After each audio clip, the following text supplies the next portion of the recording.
Agricole en mouvement. Agriculture on the move. Agricole en mouvement. Agriculture on the move.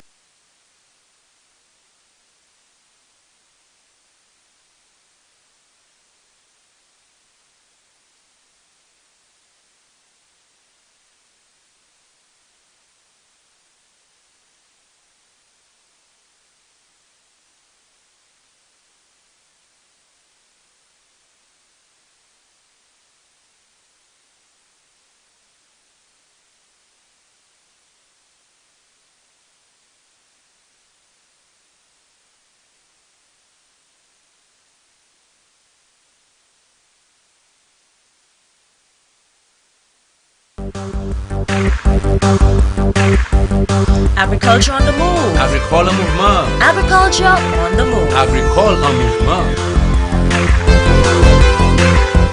Agriculture on the move. Agricole en mouvement. Agriculture on the move. Agricole en mouvement.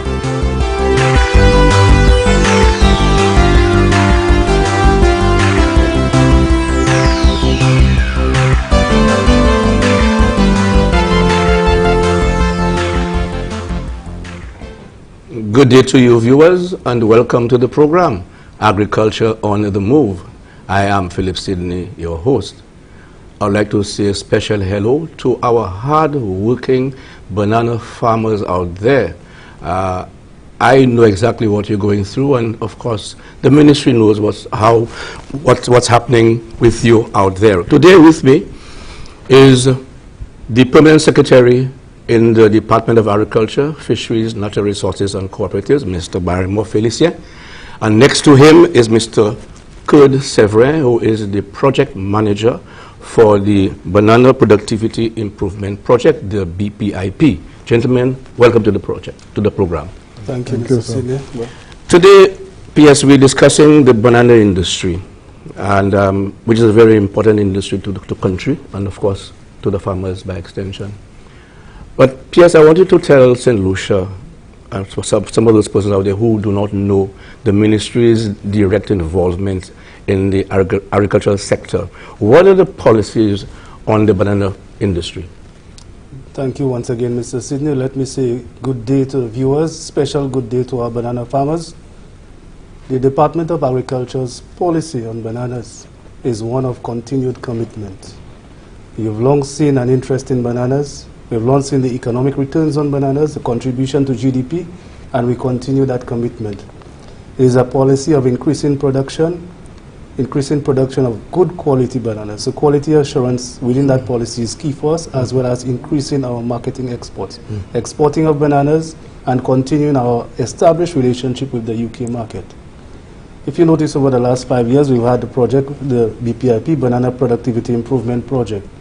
And there is financial support from our partners, ROCT, Republic of China and Taiwan, in that budget for the last 5 years. In 2021, 2022, that is no different. In the estimates, you'll see a figure of approximately 1.2 million in there for continued support to banana farmers and to the industry. The government last year, it also provides some financial support directly in the sum of $2.4 million. So in addition to what the ROCT gives, we additionally, within our program, the department's program, such as the research area, we assist and help and collaborate to help the farmers in whatever area that is possible, such as disease management, etc. In the general areas of support under BPIP, I can mention expansion of lands under bananas, replanting, certifications such as GAP, certifications as assistance with Rainforest Alliance. We did some work with micro dams, some work with planting of fruit trees to build resilience. We did some work with pack houses and farmers, drainage. We did some work with variety trials. I can remember doing some work with the Tauchu #2, and we had something called a gull out of Israel. We did some work with soil fertility under one consultation to see what some GIS mapping of banana farms. Recently, we hired a consultant to do some work to see government involvement in NFTO.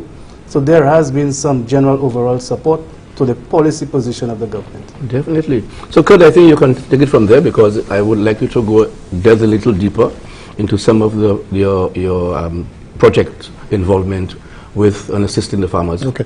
Well, PS mentioned quite a number of them, but if we could start from the very beginning, when the project started, we had something like 1,117 acres in bananas.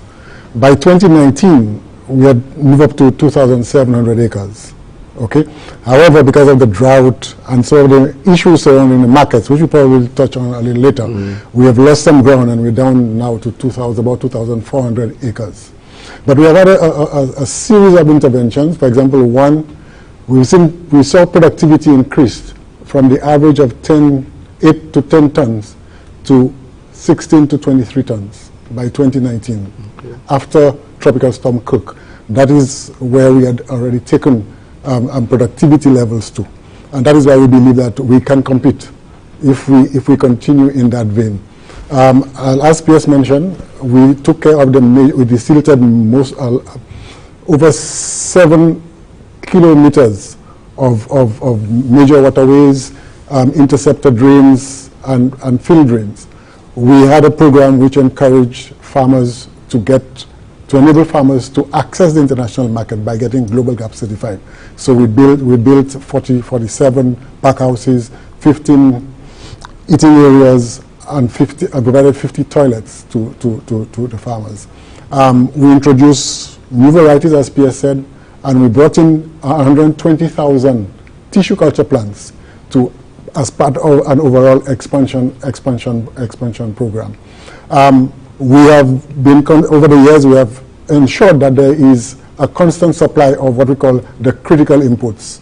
That is fertilizer, fungicide, oil.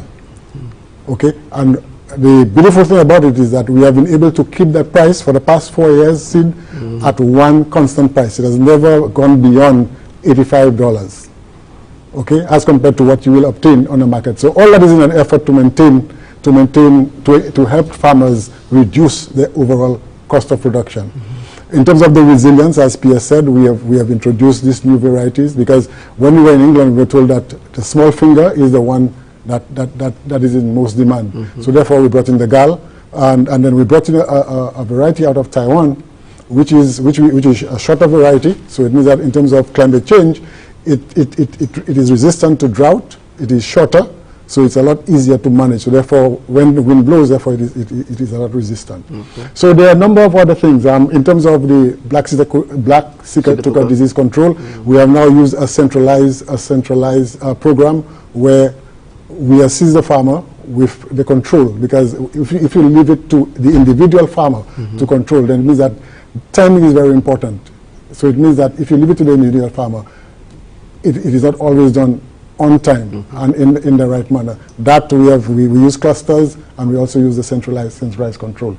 On the COVID response, we have actually given out an application of fertilizer, over 9,000 bags of fertilizer to banana farmers, and another 12,000 liters of oil in support of banana farmers, which is about over $500,000 in terms of support during the COVID era. These are just some of them, Sid.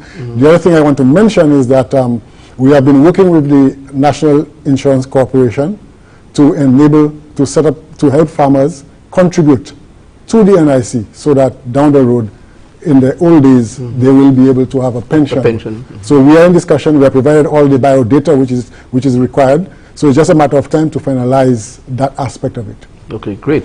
But a critical component of the industry is marketing. Eh? Okay.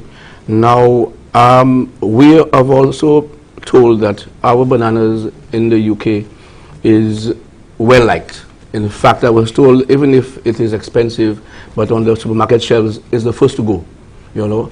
But then people have been asking, why, if that is so, why isn't it bananas are left back in Saint Lucia? So what was the arrangement? I know Windfresh is involved in this whole critical management and marketing of fruits. What were the problems as far as marketing of our bananas are concerned? Yes, I don't know. Any one of you can Well, I can start off, Mr. Sidney. We, in 2019, when I say we, Mr. Severin was present, the Prime Minister, the Honorable Minister Ezekiel Joseph Agriculture, as well as the former Managing Director, or General Manager of NFTO, Mr. Stephen Best, we went to the UK, and we had the first-hand experience of seeing at the supermarket that indeed the Saint Lucian bananas were or are in great demand at that time. And the shelf, it was more expensive, but it was also empty. So that was the proof. The proof for us was right there. Exactly. What has happened to Winfresh is that Winfresh in the main undertook a lot of investments that did not prove profitable. And these investments happened over 5 years ago, investments in Grenada, in St. Vincent, and in Saint Lucia. And servicing that debt, it became unmanageable. While Winfresh UK was profitable, Winfresh WI, like as a whole, as an entire entity, they could not service and manage that debt. Now, Winfresh performed for St. Lucia. They were the ripener. They had a facility in Sainsbury where they used to receive, ripen the bananas and redistribute it. To that end, they helped us a lot in quality, because what they used to do, when they received it, if there was a quality issue, they would actually repack it and send it out and distribute it for us. So they managed that for us as well. So with the demise of Winfresh, we lost that presence in the UK. We lost a lot of that quality control and quality validation that we had in the US.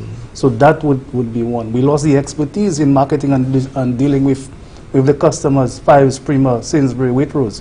We lost that relationship because that entity. So the NFTO now needed to step in new territory, pick up that slack quickly, establish contacts, and now begin marketing and dealing with issues of quality, dealing with issues of distribution,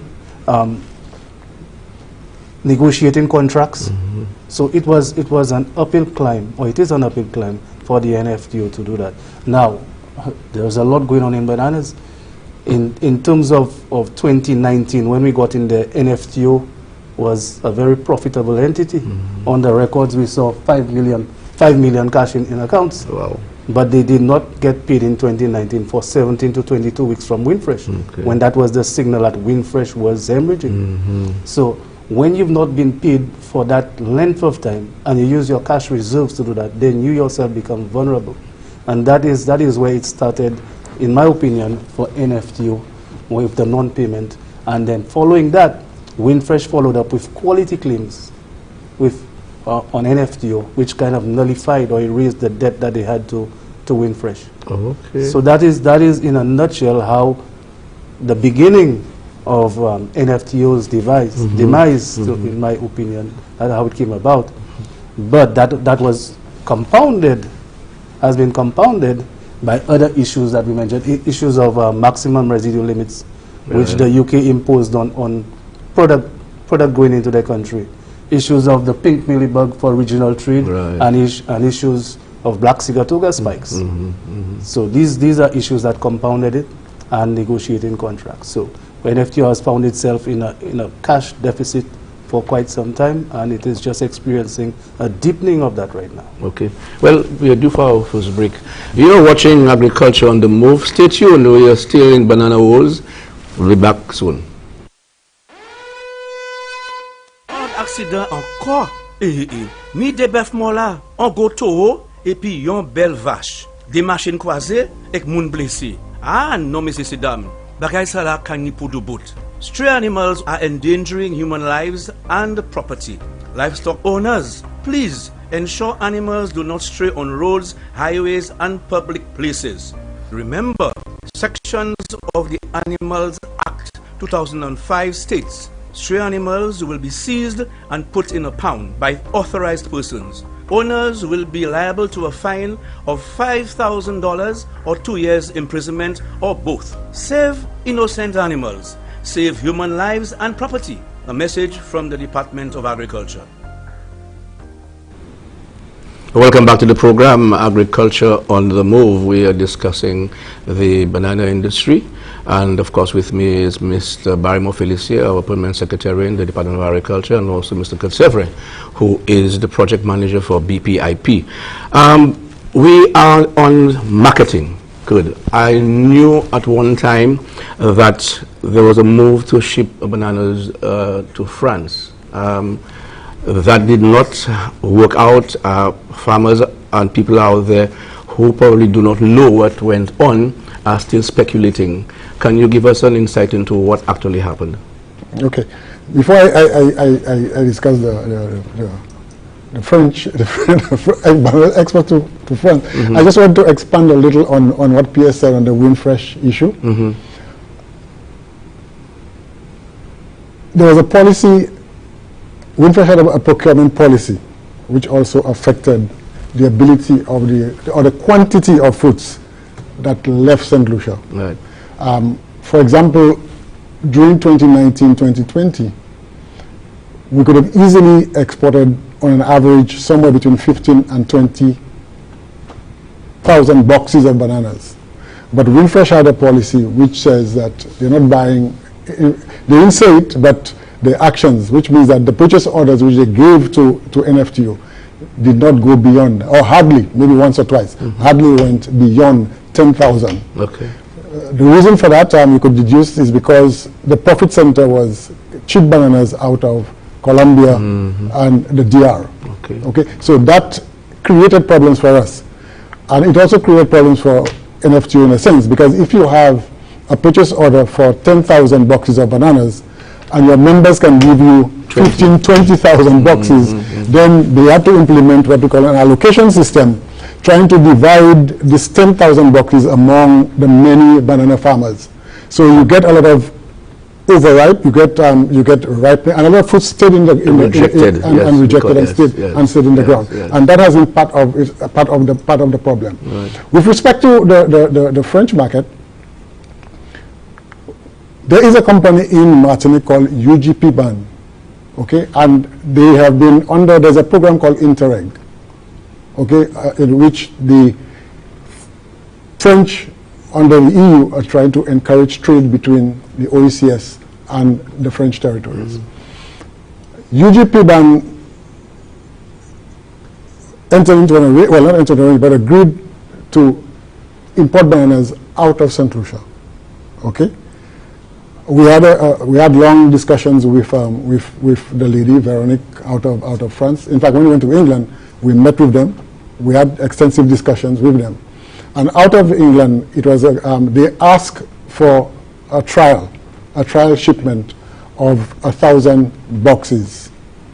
The specs were 22 clusters, 6 fingers, 22 clusters in a box. Now, for months in preparation for dealing with the French, we had selected a number of farmers. Okay, we brought in boxes out of Martinique. We had the Windfresh people to train in terms of packing the box. But what we discovered was that when the time came to actually pack these bananas in the boxes, we discovered that because of the length of the fingers, it was almost impossible to get 1,000 boxes. It was impossible to get 1,000 boxes of the 6 by 22 clusters. Okay. We were in discussion with Windfresh. We said, hey, this is an impossibility. However, what we found we could do was we could do 18, some of them, because of, for example, on the concrete in Dedlo, you found that you could 18, 20, and in some cases 20, we did 22. The 22 was about 40% of just over 40% of the overall total. Right. That shipment actually left Saint Lucia and it went to the UK because it was being done through Windfresh. Right. When it got to the UK, Windfresh took the decision, because the entire container was not consistent with the specs. They took the decision not to send these bananas to France. Okay. Since that time, we have been in contact with UGP BAN, and they're still prepared to work with us. But then came the drought. Right. Okay, then came the drought, and in fact, when we spoke with them, there was also a spike in the black cicatricus disease in Martinique and Guadeloupe. Right. Okay, and they said, look, the fact that you had that spike in Guadeloupe and Martinique, it is very likely we may have had the same problems in Saint Lucia because of the weather conditions and so on. So therefore, they said, look, right now, let us suspend for the time being until all these issues are resolved, because it's a new product which we're going to put on the market. Let us make sure that we get everything right. Okay. Okay. So basically, this is the story behind this one. Okay, but there was never any plan to send bananas to Martinique. Yes, I was The told company so. is a company of banana farmers. Right. Banana farmers from Guadeloupe and Martinique. They've come together. There are two companies, one in Guadeloupe, one in Martinique, and they've come together, and you have this UGP band, which is a company which it is based in France, and basically it sells bananas for farmers of its members, who are basically banana farmers out of Guadeloupe and Martinique. Okay. Let's move back to NFTO, because all of what we have discussed still did not end the wars with NFTO. They were in the doldrum. Okay. So PS, what happens? I remember the ministry last year on 2 occasions they were given monies that, well, I would say to assist in paying the farmers. I think there was $1 million, then $1.4 million. So I think there was about $2.4 million. Since that, take us from there to where we are today. Okay, so about April, I can recall we had that presentation, $1 million from Invest Saint Lucia to NFTO, and following that, from the government local funds, 1.4 million to NFTO as well. And then, of course, we did assist Windfresh with about $700,000 or 200 pounds when they were going through the difficult time around that same period.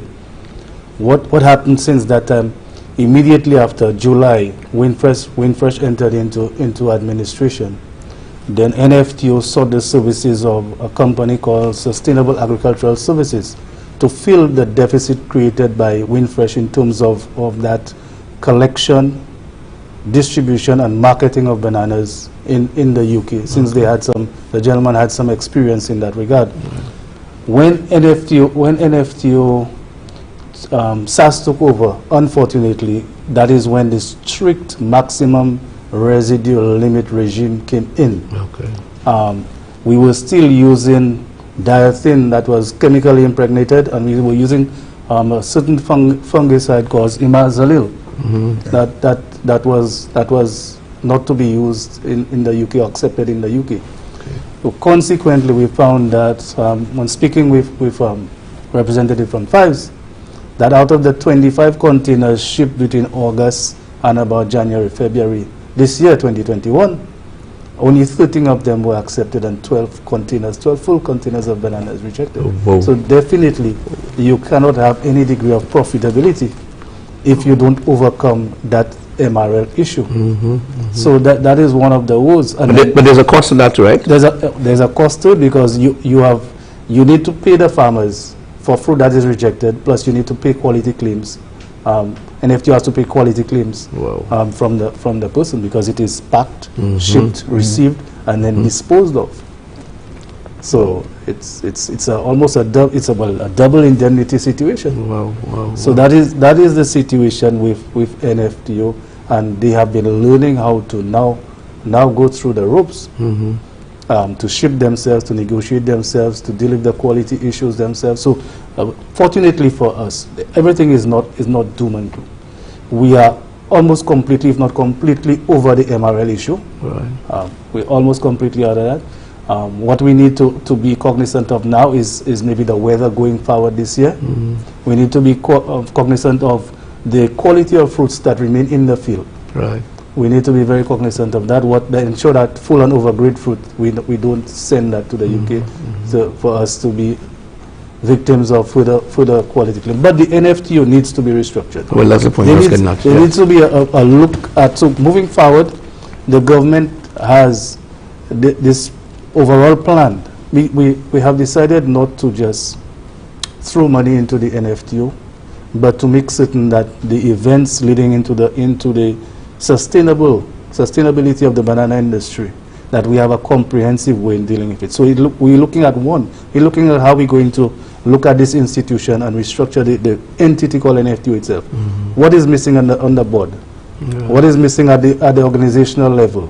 How do we deal with certification and standards? How we strengthen the inspectorate in the fields and at the IRDCs? How do we validate quality claims in the UK?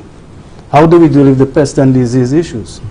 So we're looking at a comprehensive plan, and that is why we're looking at funding not beyond the 2.1, or much beyond the 2.18 million that they're asking for. They submitted that in payables to us. We're looking for funding that will allow us to restructure the entity completely and put the NFTO on a sustainable path, because the BPIP project, which supports the NFTO, this is its final year. So we need a robust NFTO. We need it to perform. So that is why it's critical that we take our time and we do it right, we do it correctly, for the sake of the industry. But it is not all sad news, because looking at the payables for NFTO, it is pretty current. Most of the dues I see in there are for February, March, so they're fairly recent. There are one or two items that are 90 days or older, but fairly recent. And the good thing is that they have established firm contracts, supply contracts. They have that signed.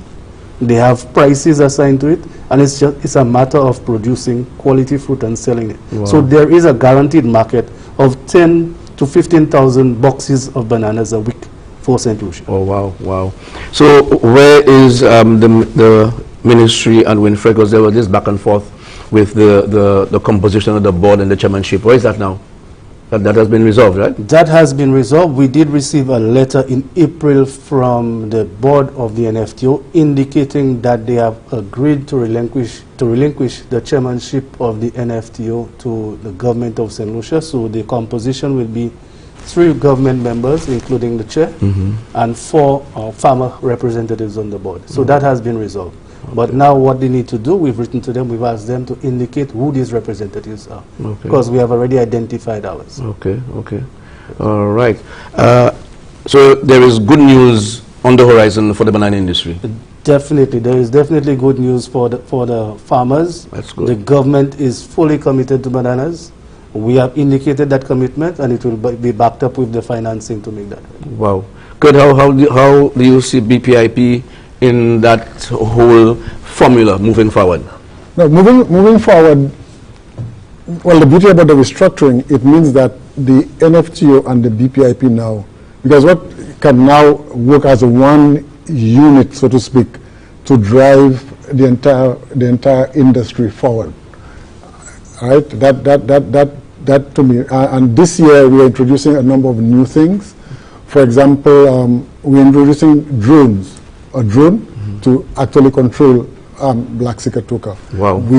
We are looking at ways and means of reducing the use of agrochemicals, because this is important. The world is moving towards organic and limited use of agrochemicals. We have been giving them a lot of support in terms of monitoring the technical advice in the field to ensure that the product which comes out of the field will be of top quality. So, as I said in the past, the synchronization was not the best, but moving forward, I think this is what the reorganization would allow us to do. So the feedback from the farmers, based on this all the new arrangement, is it a positive feedback? Are you seeing, for example, farmers going back into the production levels where they were and moving forward?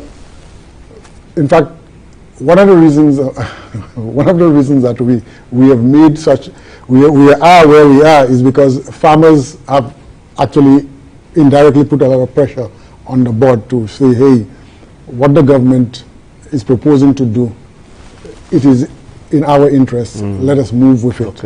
Okay. So the response is good. What basically farmers are waiting for now is, because you know there's how many, 6 weeks now? 7 weeks they have not been paid. So this is basically now the main issue for us.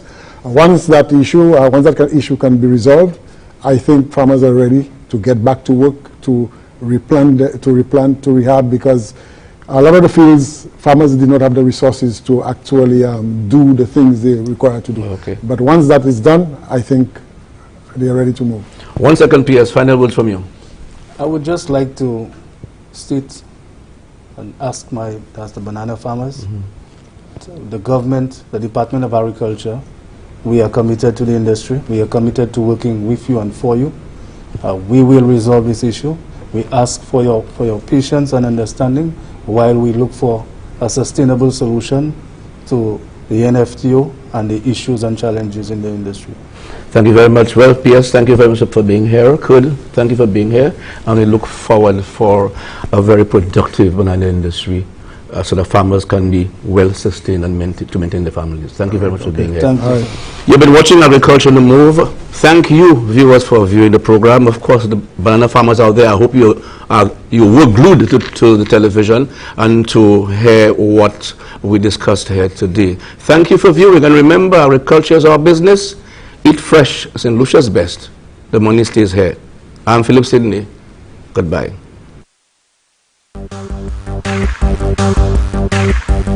Agriculture on the move. Agricole en mouvement. Agriculture on the move. Agricole en mouvement. Agriculture on the move. Agricole en mouvement. Agriculture on the move. Agricole en mouvement.